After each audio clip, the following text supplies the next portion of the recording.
Welcome to another round of Charleston Battery Weekly, SDH Networks and OSG Sports. And it's been really only a week since we've done this, but it is time for the A block, which means...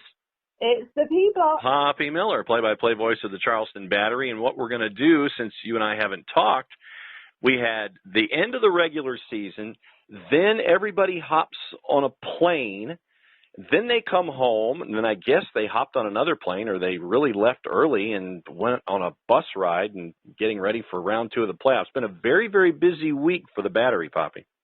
It absolutely has. Like you said, it seems like so much more has happened in that week. It seems like ages ago since we last spoke, but it's been a jam-packed end to the season, as we knew it would be. But, of course, the best news, the Battery not only made it to the playoffs, that have won and will advance on. So it's been a bit of a whirlwind, but a really good one. All right, so let's go back to the first part of the whirlwind. And you and I had talked about not knowing what kind of a team Bethlehem was going to be able to put out there, knowing Philadelphia was getting ready for playoffs and things like that. Charleston really did put the pedal down and won it 5-1 to be for their last game of the regular season and get the 9 seed going into the playoffs.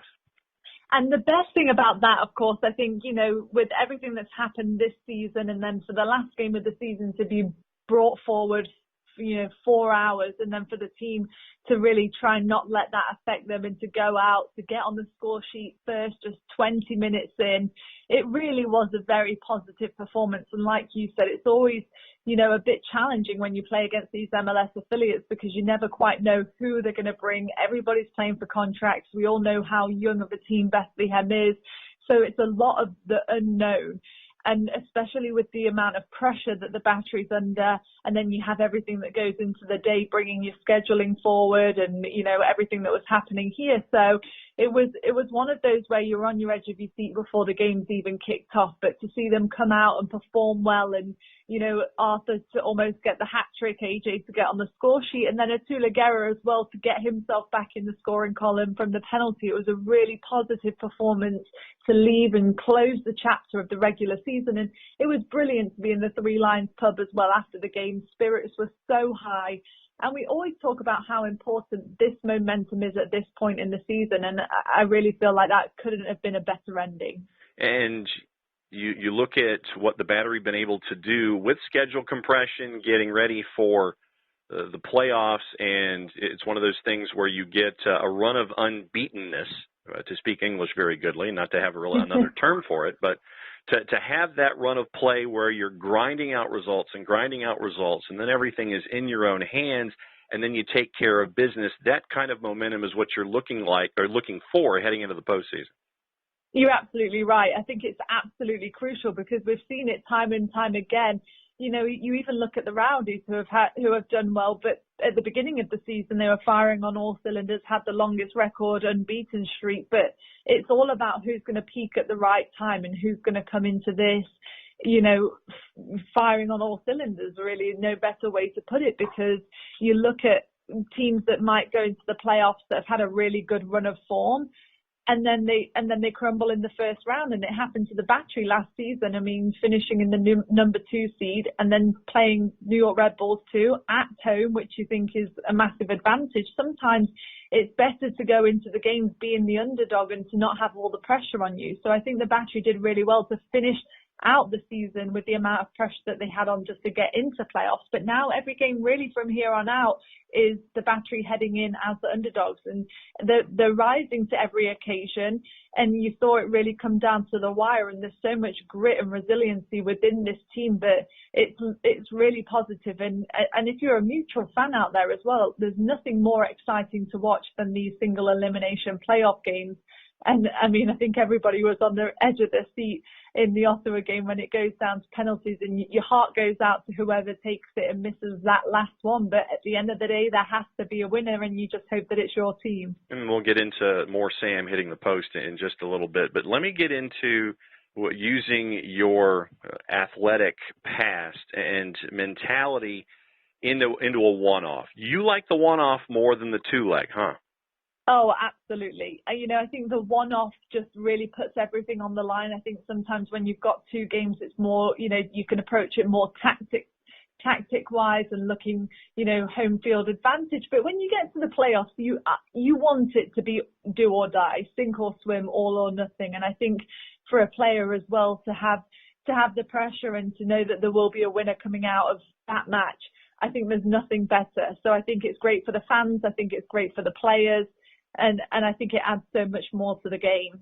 And then obviously when you're a goalkeeper like Joe Kuzminski, and I know that once again, you've probably either seen and or participated in these in your time in college where you're dealing with a penalty kick shootout and really trying not to pull your hair out, knowing that the match is going to that point. You don't want to make a mistake to keep everything, from collapsing around you, but at the same time, you have to still be as sure as you can, knowing that after 120 minutes, you will be going to penalties, which is even more nerve-wracking at times than just making sure that you get there.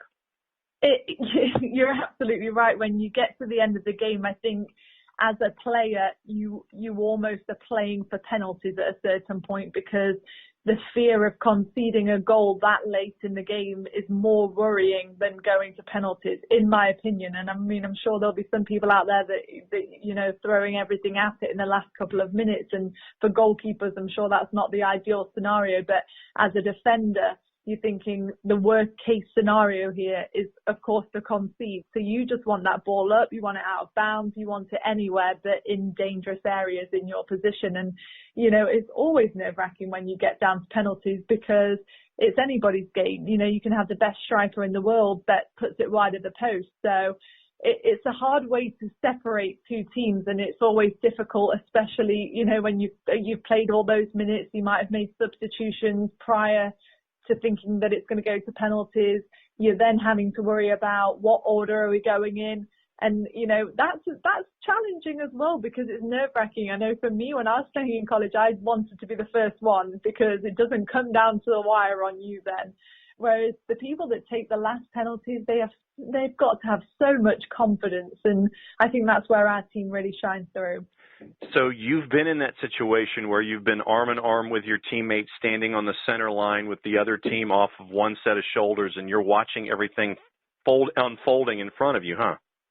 Absolutely. And I was one of the penalty takers, and I every single time wanted to be the first one up, because for me that was less pressure. And although you're trying to open the scoring, you never ever want to be the last person. And it's tricky, because you've got the weight of everybody on your shoulders then, and especially, you never know how it's going to unfold. So I think for those people that can take that and that can take the pressure, the hat's off to them. Jared Van Schaik, obviously, you really take your hat off to him, because he was the one who was in the bottom of the fifth going up against Ottawa, and was the one to slot it home and make sure that Charleston made it to the round of 8 in the Eastern Conference. And that could not have happened to a better person. He has just been absolutely phenomenal all season. I cannot speak more highly of him. He's been, he's shown up, he's risen to the occasion on every position in the field where he's been asked. He's been left back, centre back, left wing, midfield. There is just no more versatile veteran leader on our team than Jared. And of course, there's Taylor as well, that's been the absolute mainstay. But Jared has just seen action all over the park this season. And to have a player like that on your team that's just a real unsung hero, for him to be able to step up, take the pressure, and to come out the hero, I could not be happier for him. And in the 7, 8, 9, and 10, 9 beats 8, 10 beats 7. So Birmingham takes out North Carolina FC, and it's the end of the career of Austin Deleuze in the USL Championship, one of the notes from that match. And so now Birmingham gets Pittsburgh. Nashville is the new point of the roadmap for the Charleston Battery. And this excites me, because I think coming into this game, if you want to pick a matchup, Nashville have had a target on their back all season. They're going to MLS, they're bringing in these players, they've been a high-scoring team.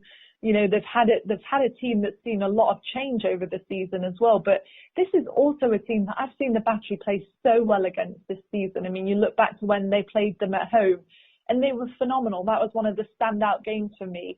And I've always said the Battery is somebody that rises to the occasion. They like being the underdogs. I think, to go on the road is different to what we've seen in the past when they've seeded higher, but you're going into someone else's area, playing on different turf, and First Tennessee Park, not the easiest place in the world to play, but when so much is on the line, the pressure is completely on Nashville, and I truly believe we're in for an upset. I mean, you look back to the Open Cup, the teams couldn't be divided, and for me, if I could have picked a matchup as a fan, that's what you would want to see. So it's going to be a great match regardless of the result. And knowing, you mentioned First Tennessee Park, and really the team that, as you're watching it from the press box and you're watching it from an ESPN Plus point of view, the team, now let me ask you this, when you look at that turf and where the grass has been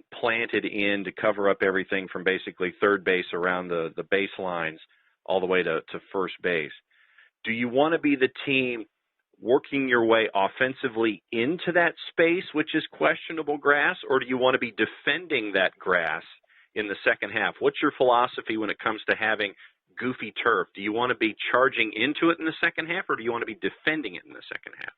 I think it's always tricky because for Nashville, they've probably played both. They've attacked one way and defended one way in another half. For me, what I like to see, which is so minute, but I think it does throw teams off, when teams go in and they win the toss and they make them switch around and they're shooting against a side that they don't typically start the game on. And I know that sounds really small and insignificant. So for me, I would look at what Nashville have done in the past and just want to upset their rhythm more than focusing on, which side for the Battery, because like you said, it's tricky. You're either shooting on it and trying to get them off the right foot in the beginning, or you've got to go against it and defend it in the second half. So for me, I like to throw other teams off their rhythm. So but then again, Nashville have played on it all year, and it's a similar situation at Slugger Field, and it's one of those things where it's unfortunate, and we've seen it time and time again where the grass meets the turf, or there's a little divot in the field, and it can play such a difference. I mean, the ball at times, going back to Slugger Field, has absolutely stopped dead in the penalty spot, and that's just lethal. When you've got defenders flying in, attackers not only getting shots on target, but also trying to defend that is an absolute nightmare. So I think it's an interesting point, because it's not easy for any team to go there and play on, and especially Nashville obviously have played on it all season long, but also the weather that we've seen in Nashville, it rains a lot there, it's a slick surface, so I think every factor is going to play an influence in the game. Who are you looking at? Who's in the Poppy Miller spot shadow for someone who either needs to just stay the course and keep being the person that they've been, or someone that you really think can take advantage of being on the road and being in Nashville and can be a force in this game for Charleston? Who are you looking? If you and I were in the booth and we were doing our TV opens like we do on ESPN Plus, obviously for Nashville, for me, it would be somebody like Pickens, the keeper. That would be the guy that I would be looking for Nashville. Who would be in the player spotlight for you when we're talking about the Battery? For me, going back to Jared Van Schaik, he is just so steady, but comes up in big moments, and he has been absolutely phenomenal lately. He's one of those players that you just enjoy to watch, and once you almost keep your eye on him, the amount of miles that he puts in the game is just absolutely phenomenal. So for me, you've got to keep your eye on Jared, because he's just a box-to-box runner. He's tirelessly, he sets up his teammates brilliantly. He's a great leader. He's a great defender. He's a great set-piece taker. And he's got so much experience. So Jared definitely would be one for me. Another one, you can't ignore Zico Lewis. So much skill on the ball, always looking to do something a bit different. I think Derek said it best. He's so unpredictable that sometimes I think his own teammates don't know what he's going to do. So Zico is definitely one of them. And then as far as the super sub, McHugh Daly, there is nobody that can deal with his speed. And when you've got a veteran back line, he just turns you absolutely inside out. So it's hard for somebody to come on with his speed, his youthfulness, and his unpredictability. He really can change the game. So there's three for me that have just been absolute standouts. But as far as a playoff match, one that you have to keep your eye on is Vincenzo Candela, because he's a firecracker and he gets everybody going, his high energy. And in playoff games like that, you don't forget that it's a playoff game with him on the pitch. So I like to see him come in. He shores things up in the midfield, but also, every day in training, he treats it like a playoff game. And I think in moments like this, you need players like that are really going to rally around and get the energy high and get everyone going. So even though it wasn't one, they're just a few of the ones that I would look for. But Jared definitely for me has been such a standout. That's why we do split screens and do very quick wipes from player to player to player when it comes to TV production. Just for information purposes only. Everybody thinks that for those that wish to put juice boxes on something like this, they think Lou City and Tampa Bay is going to go for a while. Pittsburgh is a prohibitive favorite against Birmingham Legion. Indy 11 a slight favorite against Red Bulls 2. Nashville a favorite against Charleston Battery. What are the plans for Poppy Miller getting ready for 8 o'clock Saturday night? So we will be watching the game on ESPN+. Hopefully a few of us from the office can join and watch together, which will be great. And we'll be live tweeting at Chaz_Battery, on Instagram at Charleston Battery. So many ways to follow. And what about following you? And I'm on Twitter at _Poppy Miller and on Instagram at PoppyMiller3. And as the guys are spiriting their way to Nashville, that is another round of the Charleston Battery Weekly. As always, Poppy, it's great to hang out with you and run through things in the A block and pick your brain as both the broadcaster and the athlete to let folks kind of get the vibe as to what's going on in a situation like this. Thanks for hanging out with us again. We'll catch up next week. Thanks so much, John. What she said on all the blatant promos, everybody. Watch the match, ESPN+, CharlestonBattery.com, all of the platforms. Keep an eye, like, friend, be a part of the conversation there. That's another round of Charleston Battery Weekly. Play it safe, everybody. We'll see you next week.